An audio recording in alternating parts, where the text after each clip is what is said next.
c'est là, c'est notre point de départ, et avec les différents outils reporting, nous allons créer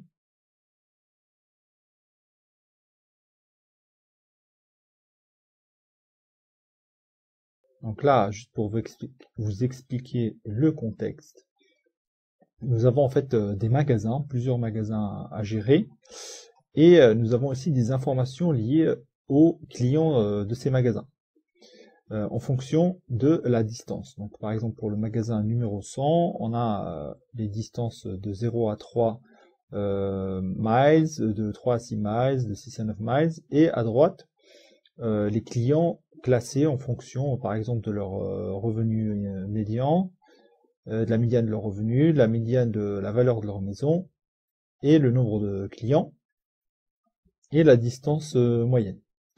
Donc là, en fait, c'est des infos, voilà, sur les clients pour des magasins donnés. Et notre but, c'est justement de sortir des reportings incluant des graphes et un tableau pour chaque magasin. Commençons, on va d'abord utiliser l'outil qui s'appelle Interactive Chart. Celui-ci, on va connecter cet outil à l'Interactive Chart, on va le configurer. On va ajouter une layer, c'est-à-dire une couche, un graphe en gros.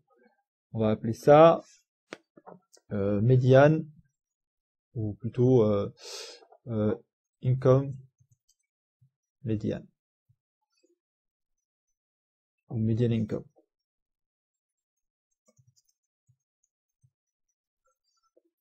On va choisir un bar chart. Sur les X, c'est les rangs de distance, et sur les Y, les median income. Voilà. Donc là, on a les income médianes. Malheureusement, quand on fait ça, en fait, il nous donne la totalité des médianes. Nous, ce qui nous intéresse, c'est de le faire par magasin. Et pour faire ça, il faut aller dans le petit onglet qui s'appelle Batch. Et là, on l'active et on lui dit de grouper en fait nos rapports par store number, donc par magasin. Donc là, on obtient des chiffres un peu moins impressionnants. L'axe des median income n'est pas du tout adapté, il est beaucoup trop grand. Nous allons le changer en allant sur l'onglet Axes, et on va prendre le X, enfin plutôt Y, et le mettre en auto. On va aussi faire le X d'ailleurs, en auto. Et là, il est un peu plus adapté à nos montants. Maintenant, on va changer les couleurs. Pour styler un peu notre graphe, on va aller dans Layer. J'ai déjà prévu des couleurs. Donc pour ce graphe, moi je vais prendre celui-ci. CTRL-C, c'est F4D35E. Donc on va cliquer ici. Et on va remplacer cette couleur ici pour avoir ce joli jaune. Nous allons ajouter à notre graphe des barres du prix moyen ou plutôt de la valeur moyenne des maisons, donc home médiane, plutôt la médiane de la valeur des maisons, en allant dans Layer, fait Add a New Layer, et on va appeler ça médiane home value, et on veut bien un bar chart. On sélectionne sur les X la distance range, et sur les Y home median home value. Là on est bon. Juste la couleur elle est moche, donc on va dans Layer et on cherche cette layer juste en scrollant en bas là, donc où on peut par exemple collapser celui-là, réduire, et on se retrouve sur un deuxième niveau, et on va modifier ce orange avec cette couleur ici que j'ai sélectionnée pour ce graphe. Voilà. Ce bleu et ce jaune vont très bien ensemble.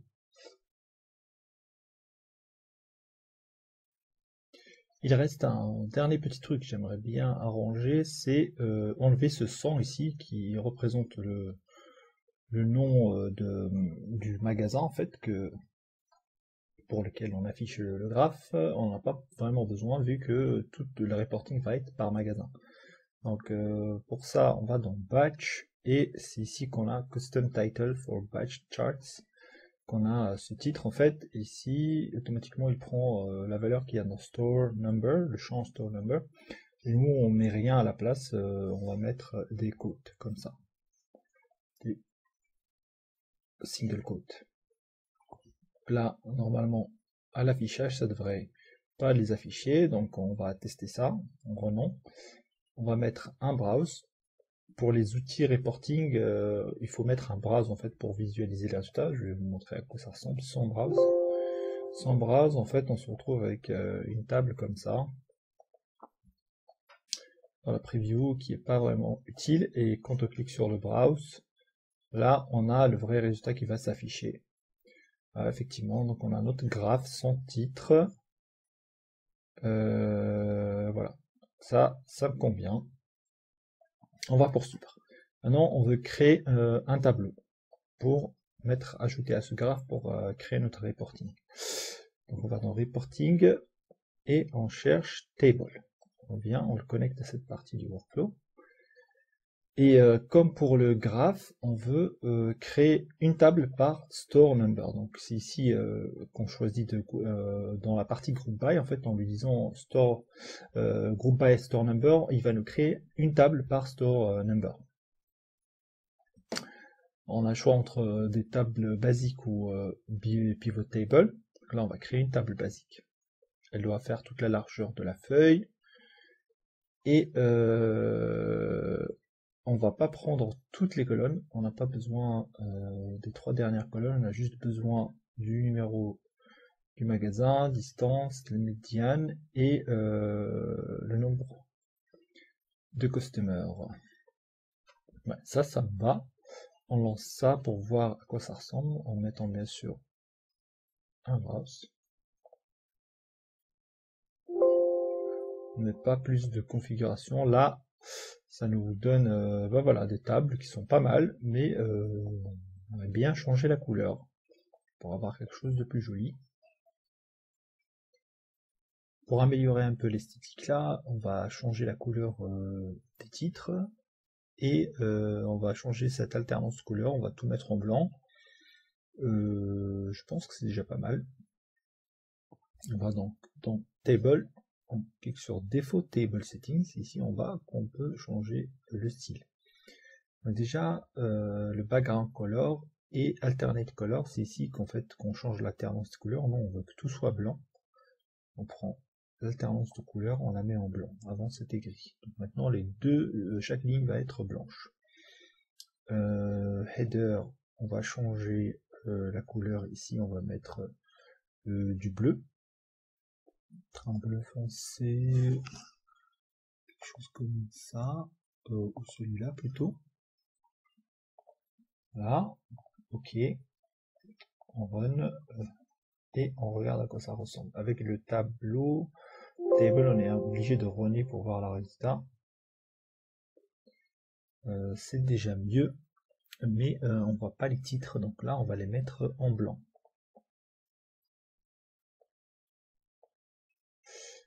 Header et text color, on va mettre ça en blanc. Donc là on devrait être bon.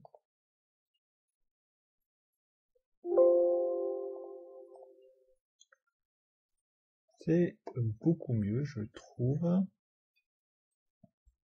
Ça nous donne quelque chose de plus présentable.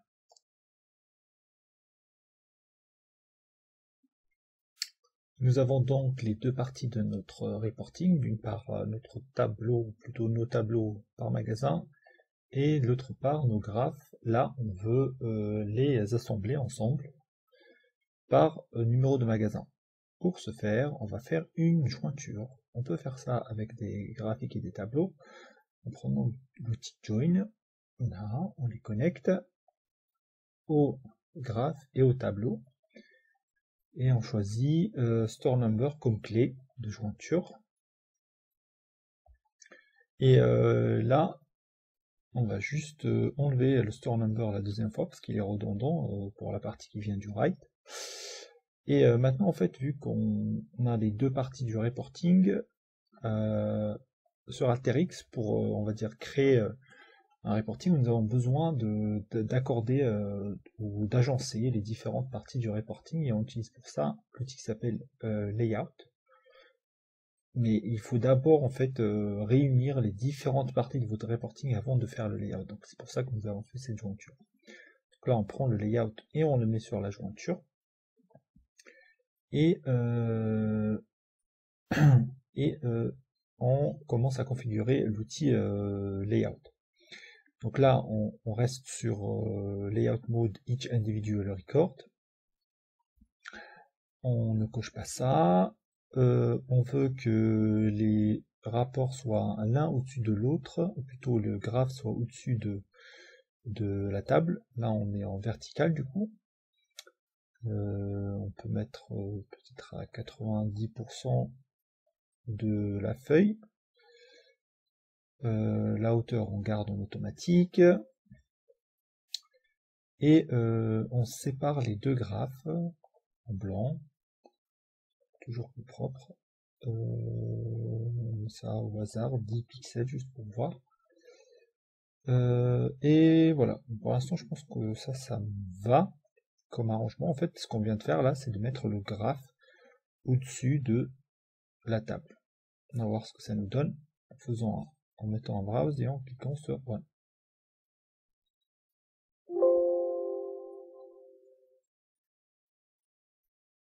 Donc, ça nous donne un graphe et une table en dessous.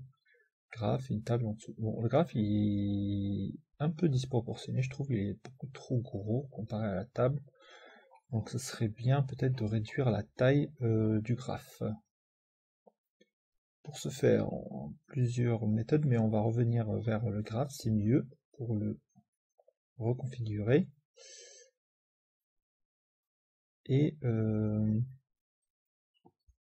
on va dans les charts et on peut modifier du coup la hauteur du graphe. Là 850 pixels c'est beaucoup trop, on va mettre 600 et la largeur aussi 600. Voilà, là on run pour voir à peu près ce que ça nous donne. Je pense que ça va être un peu plus mieux proportionné.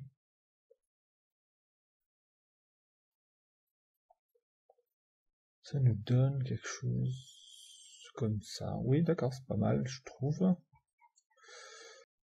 Le résultat est pas mal, mais je suis pas vraiment satisfait de l'alignement du tableau avec le graphe. Pour améliorer ça, dans Layout, on peut switcher entre, par exemple, une largeur en pourcentage vers une largeur fixe. Je pense que ça marche mieux quand on fait une largeur fixe. Je vais mettre ça à 5 pouces. On va tester ça comme ça. Normalement, ça devrait améliorer notre résultat. Avec un alignement plus propre. Là, c'est centré. Là aussi. Là aussi. Bon, je pense que c'est mieux. Donc voilà, si vous avez des problèmes d'alignement, n'hésitez pas à tester la largeur fixe. Ça peut très très bien marcher dans certains cas. Dans Layout, on peut aussi faire d'autres choses. Donc du coup, par exemple ici, changer l'ordre des graphiques avec la table, ou bien sélectionner les parties que vous voulez afficher dans votre reporting. Vous pouvez changer l'alignement, ici c'est centré, c'est ce qui me va. Voilà.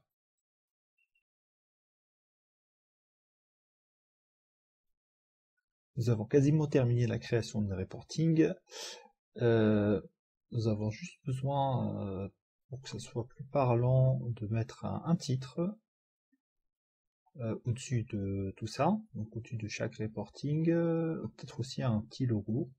J'ai préparé tout ça, donc pour faire ça, on va utiliser un outil de reporting qui s'appelle Report Text.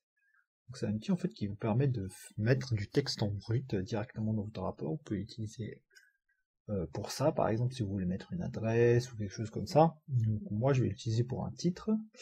Pour faire ça, je vais faire attach text to existing field. Donc là, en fait, moi, je veux le mettre au-dessus de ce que je viens de créer, de mon rapport que je viens de créer. Et voilà, donc text above. Vous pouvez choisir l'emplacement. Moi, je le garde au-dessus et je vais d'abord mettre un logo. C'est ici que vous pouvez créer donc ce que vous voulez mettre. Là, on a le droit de mettre une photo. En cliquant ici, je choisis la photo à partir de mon PC. Donc là, c'est le logo de Prime Analytics. On met ça au milieu. Centre. On saute un peu d'espace et je mets le nom du reporting. Donc c'est Customer by Distance Range. Et on met ça par Store. Et vu qu'on a le numéro du magasin directement dans les données, on peut venir le chercher ici dans Available Fields.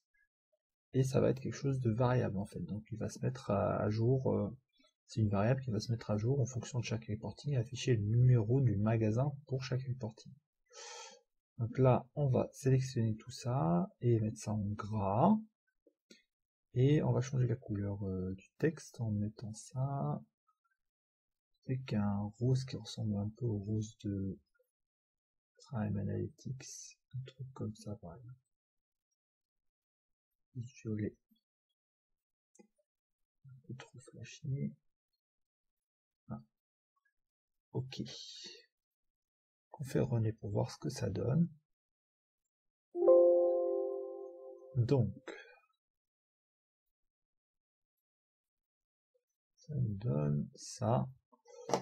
Donc, Customer by Distance Range Store 100.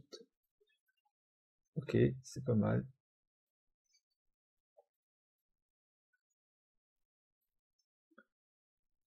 C'est juste un peu trop, on va dire, brut. Je pense que ce serait bien d'ajouter une ligne qui sépare avec le graphe, en fait, qui sépare le titre du graphe. Pour ça, on revient dans le texte. Et dans Special Tags, on a une option qui nous permet de faire ça. On va mettre Horizontal Line. Voilà. On relance.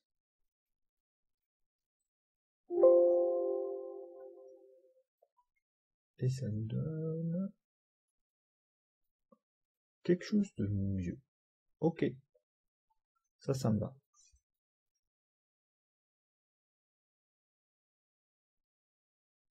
Maintenant que nous avons terminé de créer nos reportings, nous avons besoin de les générer, c'est-à-dire de sortir des fichiers pour pouvoir les diffuser. Moi, je vais les diffuser sous forme de PDF. Pour ce faire, nous avons besoin de l'outil Render Tool, donc, qui se trouve dans Reporting. On va le connecter ici. On va le configurer, donc dans Output Mode, il y a soit des fichiers temporaires, ou bien fichiers directement enregistrés sur votre PC. Donc là, moi je choisis ça. Et ici, on choisit le type de fichier qu'on veut créer et l'endroit. Donc moi je veux un PDF, et je choisis mon répertoire ici. Et je crée le fichier, on va dire X. Je m'embête pas avec le nom, parce que je vais vous montrer pourquoi. Avec l'option suivante, on va lui demander de grouper, on va dire, nos reportings par magasin, par numéro de magasin, parce qu'on veut créer un PDF par numéro de magasin. Et ensuite, ici, le nom du fichier, il va automatiquement se créer en faisant Replacing File Name with Group. Là, en fait, il va nommer les fichiers X que je viens de choisir par le numéro du magasin, en fait. C'est pour ça que je ne me suis pas embêté à le nommer. Normalement, on est bon sur le paramétrage du render. On le lance.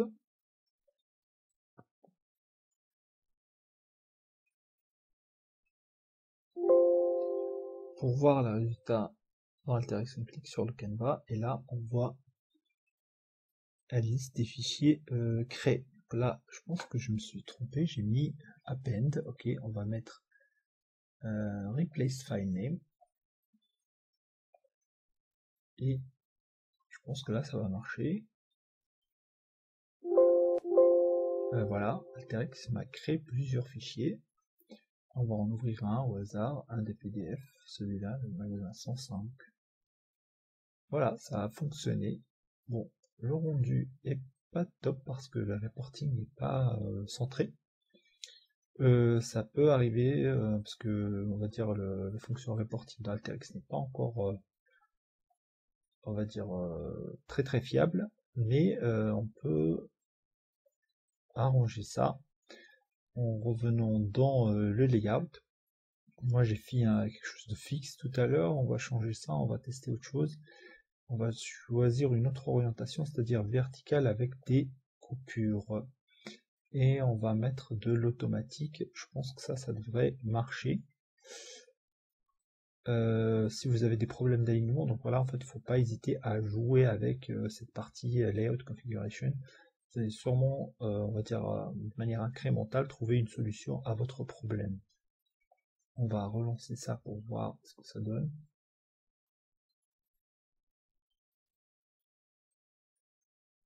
On est en train de créer tous nos fichiers.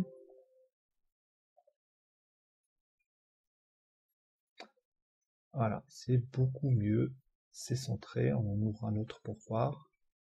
108, 109, c'est centré aussi. Voilà, c'est parfait. Donc nous avons créé nos PDF et créé tous les PDF en fait pour tous les magasins qui sont disponibles dans le répertoire que nous avons choisi.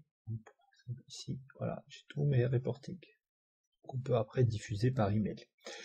Un autre moyen aussi sympa, parce que vu que nous utilisons ici un outil qui s'appelle Interactive Chart, ça permet d'avoir une certaine interactivité, mais cette interactivité n'est possible qu'avec, on va dire, un navigateur web. Et pour ça, on peut utiliser aussi le Render Tool pour créer des pages web, enfin en page HTML au format HTML. Et on peut le tester là, si vous voulez. On fait la même chose. Choose specific file. Par contre là, au lieu de choisir un PDF, on va choisir des fichiers HTML. On va pareil l'appeler X. Save. Et pareil, group by store number et replace file name. Voilà.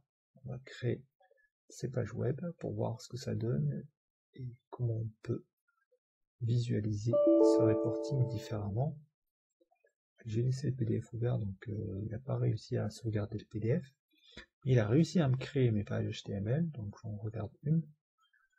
Voilà, elle ressemble à ça. Bon, là aussi le centrage n'est pas terrible, mais je pense que c'est lié au fait que j'ai un format, voilà, si on met, on va dire, on arrange la page web sous le format d'une feuille, notre rapport est centré. Et quand on fait on hover, quand on passe avec la souris au-dessus des reportings, on a des informations comme ça. Donc là, c'est pas très utile parce que c'est juste un bar chart, mais ça peut être utile dans certains cas.